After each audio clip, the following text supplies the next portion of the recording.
பார்த்தீங்கன்னா, வாட்ஸ்அப்பில பெரிய ஸ்கேம் நடக்குது. என்னன்னு பார்த்தீங்கன்னா, வாட்ஸ்அப்பெல்லாம் ஹேக் பண்ணிட்டு, நம்மளோட நம்பர எடுத்துட்டு, நம்மளுக்கு தெரிஞ்சவங்களுக்கு எல்லாமே மெசேஜ் அனுப்புறாங்க. இந்த மாதிரி எங்களுக்கு அடிபட்டுருச்சு, காசு போடுங்கன்னு சொல்லிட்டு. அத பார்த்துட்டு நீங்க ஏமாறாதீங்க. அது என்னன்னு உங்களுக்கு தெளிவா நான் காட்டுறேன். ஃபஸ்ட்டு இந்த மாதிரி அடிபட்ட மாரி ஒரு ஃபோட்டோ வந்துச்சு. அதுக்கப்புறம் அந்த அடிபட்டது கட்டு போட்ட மாரி ஒரு ஃபோட்டோ வந்துச்சு. அதுக்கப்புறம் கியூஆர் கோடு அனுப்புனாங்க. இந்த மாதிரி ஹாய் போட்டு ஹிந்தியில் இந்த மாதிரி காசு போடுங்க 2000 அப்படின்னு சொல்லிட்டு அனுப்புனாங்க. அதுக்கப்புறம் நாங்கள் ரிப்ளை பண்ணாது தமிழில் அதேவே இந்த மாதிரி வந்துச்சுன்னா ஏமாறாதீங்க, உஷாராக இருங்க. எந்த ஒரு வாட்ஸ்அப்பில் ஸ்கேன் பண்ணி எனக்கு அர்ஜென்ட்டு காசு வேணும் அப்படிங்கன்னா நீங்கள் அவங்களுக்கு கால் பண்ணி கிளியர் பண்ணிக்காங்க. அதுக்கப்புறம் காசு அனுப்புங்க.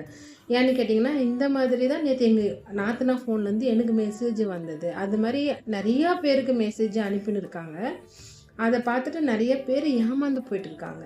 காசும் போட்டுன்னு இருக்காங்க. போட்டதுக்கப்புறம் கால் பண்ணி கேட்டுன்னு இருக்காங்க. அது என்ன பிரயோஜனம்? போடாததுக்கு முன்னாடியே கால் பண்ணி கேட்குறது தான் சேஃப்டி.